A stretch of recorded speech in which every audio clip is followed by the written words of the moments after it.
All rise. This is Deeper Than Money. Talk to me. I want viewers watching my show to believe in themselves. Judge Hatchett is compelling. If he is not going to honor you, he needs to be gone. Compassionate. I don't want you to give up on your dreams. I don't. And I want to figure out how we get this straight. She's powerful. If I were in this situation, I would have put you out too. And she's on the bench. I feel like I'm being judged here. That's what I do. You're watching The Verdict with Judge Hatchett. Lynn Wing and her son Jeremy are suing Wyatt Reese in the amount of $2,649. Ms. Wing claims her child needed therapy after a high school Halloween night prank left him stranded at the Golden Gate Bridge, and says Mr. Reese is to blame. All right, I understand that you are suing the defendant, and you're suing for an amount $2,649. Is that correct? Yes, Your Honor. And you're in court today with your son. Jeremy. And for the record, what is your name? My name is Jeremy Wing. All right. And the defendant, you all know each other from school, I gather from the complaint. Is that correct? Yeah, he's a So senior. let me let your mother begin by telling me why you're here suing. Yes, Your Honor. My son, Jeremy, was taken to a remote location near the Golden Gate Bridge. I believe Wyatt Reese was negligent in taking him there and leaving him stranded in the dark on Halloween night. What? So why? What happened? Okay, so at my high school, which he goes to, I'm a senior, he's a freshman. Every single Halloween night, there's a tradition where we have a Halloween scavenger hunt, where an anonymous person on social media sets a set time and location for people to go to, and they hand out a physical copy of 20 different items that we have to do. And most of them are harmless. Me and all my friends. Wait. You said most of them are harmless. And me and my friends go out of our way to make sure we don't do any of the ones that are not harmless. We want to keep it within ourselves. Nothing's going to hurt anybody else or bother anybody else. So we did some of the harmless ones first, like find a cat and pet it, buy a hot dog from 7-Eleven and eat it, easy stuff. And the last one that we decided. So do you have to do all of the ones on the list? So it's not a competition. So you send what you do to him, but there's no winner. It's all for fun. You do as many as you want, as little as you want. It's just a fun tradition. Okay, so as seniors. Yeah. And you do it with freshmen? No, we don't do it with freshmen. The freshman thing is the one thing amongst this list that actually involves another person. Interesting. Yeah.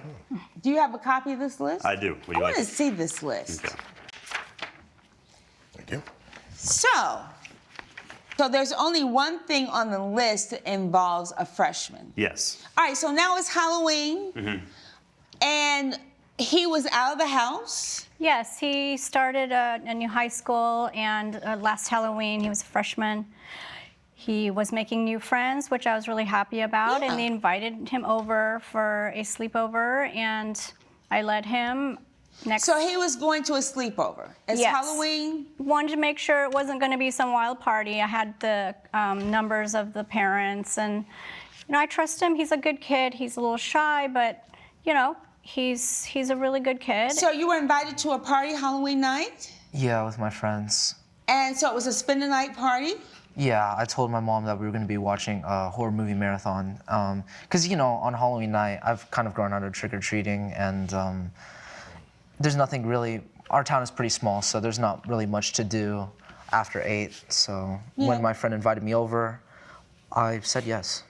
And so did you check out where he was going? Yeah, I knew where he was going, and I just wanted to. I actually had an event to attend, so I just trusted that he's watching horror movies. But next thing I know, I've got a call from an unknown caller. I Okay, pick it hold up. on. Before we get there, so I'm trying to understand what happened that night. So but did you check with the people he was going to spend the night with? Yes, Your Honor. I'm sort of a strict mom, a little bit of a tiger mom, I guess. And, it was a new school, new friends. I did check that the parents would be there. Okay, all right. Yeah. But somehow, according to the complaint that you filed for these damages, he isn't at the place where he's supposed to be spending the night watching horror movies. Correct. He ends up at the Golden Gate Bridge. So how did that happen? Okay, so we did like a couple of the fun ones, nothing harmful at all. And we're going around the school, and the last one on the list was, the last one we were going to list, is not chronological, is take a freshman to the Golden Gate Bridge overlook. And when they handed us the list, they verbally said, oh, make sure it's surprise, they don't know where they're going. So we were gonna go around, we wanted to find somebody who was not only willing to go, but like excited to go. Because as he said, like most freshmen are excited for Scav Night. Because they can't like directly participate in it, but they could be pulled in by a senior. Pulled in by a senior. Yeah, exactly. So it's cool. Yeah, it's Yeah, like it's a cool thing cool. to do. You like, got a senior like, oh, who's I'm pitched. cool with the seniors, like I have that rep, like, Right. So you're the man on campus. Yeah. Yeah. So, Okay. no. Coming up on The Verdict with Judge Hatchett. Yeah. And you went And, along. Yeah, of course. I'm just trying to make new friends. Because you're And trying to be cool. Yeah. And that's why your um, mother's in court today, because you were out there trying to be cool. If you'll be in the Los Angeles area and want to bring your case to court, call 1-888-552-6878. You're watching The Verdict with Judge Hatchett. The Verdict with Judge Hatchett is back with the case of Lynn Wing, who is suing Wyatt Reese for emotional distress. How is it that you were supposed to be spending the night watching horror movies, and now I hear that you were the eager freshman who wanted to go on this whatever? That's correct, Your Honor. So after we watched some movies, around 8 o'clock, he said we should go out. Who? And Who is my he? My friend. Ah. And he wanted to go biking. And so we biked, and we ended up at our school. And we were close enough, so we just pulled into our high school, with the possible intention of, like you said, hanging out with the seniors, trying to be cool. Trying to be cool. All right. That's what my friend said. Yeah. And you went um, along. Yeah, of course. I'm just trying to make new friends. Because you're trying to be cool. Yeah, and that's why your mother's in court today, because you were out there trying to be cool. Okay, and then what happened? So, we hang around the school for an hour and then as we were about to leave, him and his friends, I believe there was 4 of them in total, him and 3 friends came over to us, and he offered me to do one of the things on the list. And I looked at my friend, and he was like, don't miss this opportunity. So I said, yeah, sure, why not? Why not? He Why told me not? we were just going down the street to take a photo. And I was like, all right, that's fine. When we got in the car, he said they needed to blindfold me. And this is the first turn-off thing that made me feel a little bit confused. And yeah, a couple minutes after, I asked... part of the thing is that they couldn't know where they were going. So that was Yeah. the blindfold. Yeah, so they verbally told us that. So they said it had to be a surprise. Surprise. And so can I add on to that? Sure. So first of all, when I approached him, I specifically said surprise. One of my buddies might have said the down the street thing, but I wouldn't have said that knowing we're gonna go somewhere else. And then the second thing with the blindfold, we said like, we have to blindfold you for this, is that okay? If he said no, we would just like put it away and been fine with it. Like it was not forcing him at all. Like he was good with the car, good with the blindfold. And I said to him surprise, and not only did I not say down the block, but I didn't hear anybody say that, so. All right, so now you're in the car, and what happens? So kind of after, I'm blindfolded, so I don't know whose voice is which. I talked to one of them and I asked where we're going, and they said, it's a surprise, they can't tell me. Now I'm feeling really weird about this, because now I'm blindfolded in a car with 4 different men, and I don't know where I'm going. And it scares me more, because after a while, instead of just being down the street, we're driving for possibly 20, 30 minutes, and now I'm starting to feel dizzy and nauseous, and I'm a bit scared. And as we get to the stop, and they take off the blindfold, I realize we're looking at the overlook of the Golden Gate Bridge. All right, so now you're at the Golden Gate Bridge, and what happens? Well, they tell me that we needed to be at the Golden Gate Bridge for a photo. That was the dare, and I had to be there with the background. After they took the picture, they said, oh, we'll take you back to campus, and... Well, right there, let me stop. So after you took the picture, you were gonna take him back to campus. Oh yeah, that was the plan the entire time. We told him that from the beginning, told him that then. Okay, so what happened then? What happened? Why didn't you So- take him back? Because according to the complaint, he was Yeah. left there. So we take the picture, we're all looking at it, maximum 20 seconds. We look up, gone. He's absolutely gone. Let me, Ron, where were you?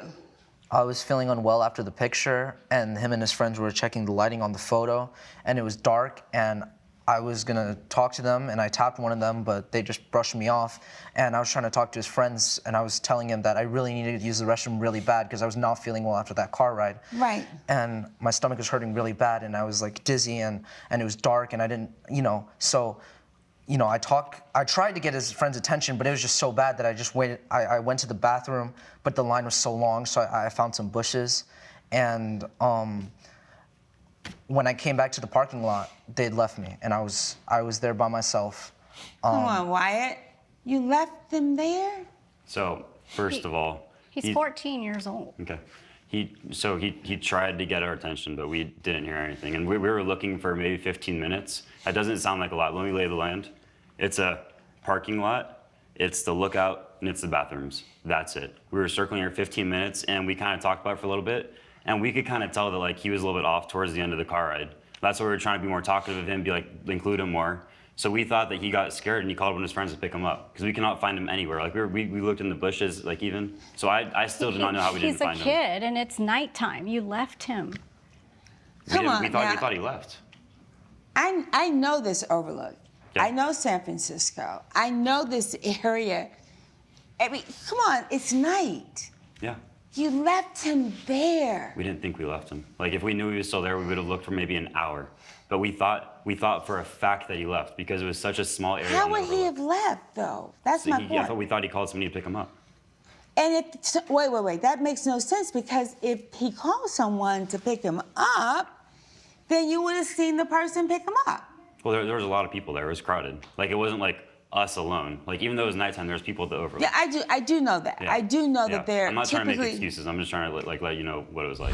Coming up, I'm also concerned that your son told you he was going someplace to watch movies and ended up at the Golden Gate Bridge. you're watching The Verdict with Judge Hatchett. The Verdict with Judge Hatchett is back with the case of Lynn Wing, who is suing Wyatt Reese for emotional distress. So he's left there, and then what happens? How did you get home? I mean, it was dark and cold, and I was out there for at least an hour, and my phone wasn't going through because of the internet, and I couldn't. I was trying. I sent messages for at least 30 minutes to my mom, but none of them went through. So why didn't messages? You did not get the messages? So, I mean, basically, he asked a stranger to use their phone because he wasn't getting any service. So I get a call from an unknown caller, and basically, it was Jeremy calling, telling me that he was stranded over the Golden Gate Bridge. I just panicked a little bit, wondering if he was okay. He's my only son, so I just told him it's going to take me an hour to get to you. How about if I send a ride share? It'll get there faster. Yeah. It was expensive. It cost $250. How did it cost $250 for a 25-minute ride? Well, there's this booking fee. The ride itself was a $194, and then the booking fee was $11.56, and then there's some access fee. Do you have the receipts for that? Yes, this one. And so, so basically, we met up, and I was very anxious and upset, happy that he was okay, but I was more upset that the older kids had taken him to a very far location and left a child there. I just felt like... Yeah, I'm concerned about him being left there too, but I'm also concerned that your son told you he was going someplace to watch movies and ended up at the Golden Gate Bridge. Coming up, Well, his friends told me that they would lock my bike and that we had to go right now. That's his not, okay. friends That's told. I don't not true at all. Why it didn't say anything. None of my friends said they were going to But lock. his- He never his mentioned his friends- bike once. you're watching The Verdict with Judge Hatchett. The Verdict with Judge Hatchett is back with the case of Lynn Wing, who is suing Wyatt Reese for emotional distress. I am concerned that Wyatt and these other guys left him there. I am. Yeah, no. I'm being very We clear should have about called the this. cops. But I'm also talking to you as a mother that your Yes. son didn't do what he told you he was going to do. I understand. And Your so there's Honor, some yeah. responsibility on your Absolutely. son's part too Absolutely. on this case situation.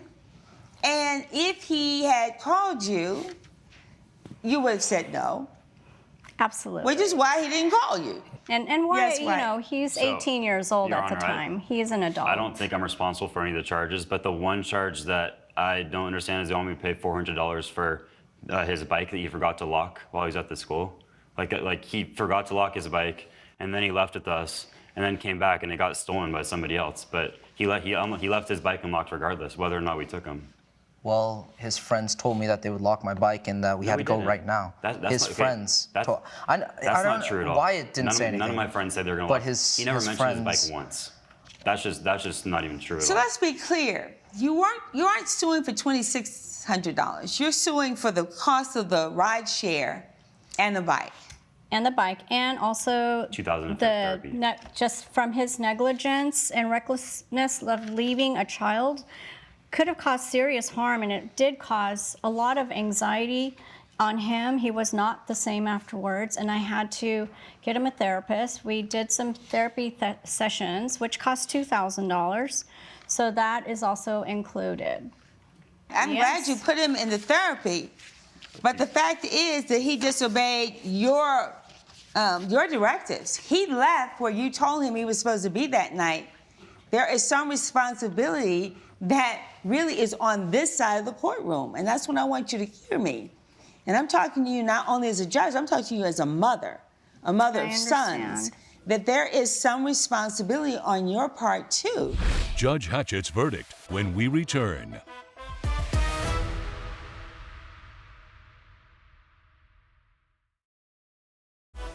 You're watching The Verdict with Judge Hatchett. I am not going to award all the damages, but I do think, Wyatt, that you and your buddies ought to come up with the $250 for the ride share. I think that's reasonable. I think you all should have made more of an effort to find him that night, the things that could have happened that night. And so I'm going to enter judgment in the amount of $250 for the ride share, and that when you get to be a senior, I hope that you will do this scavenger hunt in a way that is really, really, really responsible. Are we clear? No? Thank you, Your Oh, I Honor. mean, I don't want to partake in that at all. There's nothing further. We'll stand adjourned. All rise. Judge Hatchett has ruled in favor of the plaintiff. The defendant has been ordered to pay $250. Yeah, I'm sorry, man. As adults, you know, we have to be really careful about how we treat children and protect them from trauma.